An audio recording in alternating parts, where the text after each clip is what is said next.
presentes, senhoras e senhores, novamente, boa noite.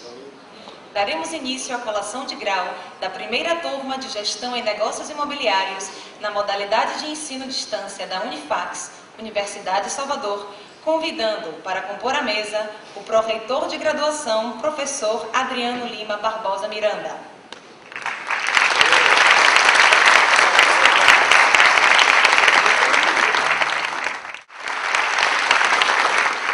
Convidamos a formanda Marta Clice Ribeiro de Oliveira para que, em nome da turma, faça a leitura do requerimento de colação de grau. Neste momento, iniciaremos a colação de grau, convidando os formandos Ana Cristina Moscato de Araújo e José Roberto da Cunha para se colocarem como mestres de cerimônia e darem início à colação de grau da primeira turma de Gestão em Negócios Imobiliários.